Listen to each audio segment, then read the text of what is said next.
को ढंग से समझिए और इनके आंसर फेयर कॉपी में ही कर लेना। देखिए कबीरदास के जो क्वेश्चंस रह गए थे, यानी कि प्रश्न नंबर 3, जैसे बाड़ी काठ को काठ ही काटे, अग्नि न काटे कोई, सब घट व्यापक तू ही, धरे स्वरूपे सोई। इसके आधार पर बताइए कि इसकी दृष्टि में, कबीर की दृष्टि में ईश्वर का क्या स्वरूप है।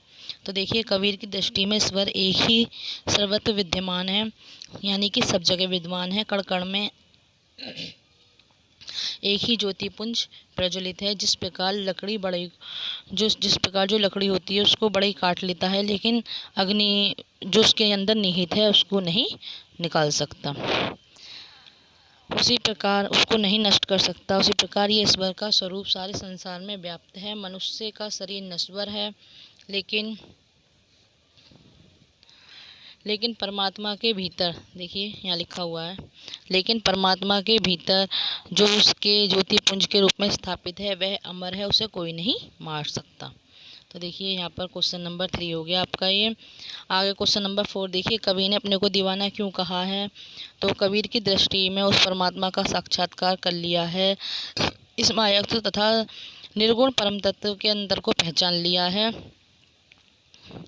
अब वे सभी जीवों में एक स्वरूप परमात्मा के दर्शन करते हैं। आगे देखिए क्वेश्चन नंबर 4 ही है अभी। तो अब वे इस दुनिया में निर्भय होकर परमानंद का की प्राप्ति में लग गए हैं और प्राणियों तथा प्रकृति में दीवानों की तरह घूम घूम कर परमात्मा के स्वरूप को ही देखते हैं। वे अब उन्होंने मोह माया सब त्याग दिए हैं। तो देखिए आंसर क्वेश्चन नंबर 5 देखिए, कबीर ने ऐसा क्यों कहा कि संसार बुरा गया है। तो देखिए कबीर ने ऐसा इसलिए कहा क्योंकि संसार में अगर सच को तो मारने के लिए दौड़ते हैं, झूठी बात पर आंख बंद करके विश्वास कर लेते हैं। वह ईश्वर के स्वरूप को न स्वीकारते हुए उसे मंदिर मस्जिद पेड़ और पत्थरों में ढूंढते फिरते हैं। वानरों के ईश्वर को पाने की कोशिश करते हैं, किंतु अपने भीतर के परम तत्व को नहीं खोजते। आगे देखिए क्वेश्चन नंबर 6, कबीर के नियम और धर्म का पालन करने वाले लोगों को किन कमियों की ओर संकेत किया गया है। तो कबीर ने धर्म और नियम का पालन करने वाले लोगों की मुख्य कमी ये बताई है कि वह उस परम तत्व को जो उनके खुद के भीतर विराजमान है उसको जंगल में, वन पर्वत पत्थरों में जाने कहाँ कहाँ ढूंढते फिरते हैं। आगे देखिए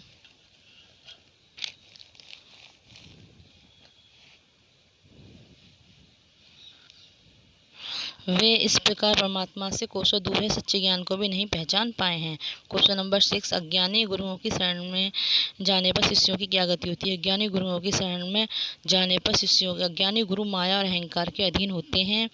उन्हें परमात्मा का सच्चा ज्ञान नहीं होता। ऐसे गुरुओं की शरण में जाने से शिष्य भी अज्ञान के पथ पर चलने लग जाते हैं और फिर गुरु और शिष्य दोनों ही डूब जाते हैं, जैसा कि कहा भी गया है, गुरु के सहित सिक्खे सब बूढ़े अंतकाल पछताना। यानी कि जो गुरु के साथ जो शिष्य हैं वो भी सब चीज़ भूल चुके हैं और अंतकाल में पछताने के लिए तैयार है। अज्ञान के कारण अब अंतकाल जो आ गया है उसमें पछताएंगे।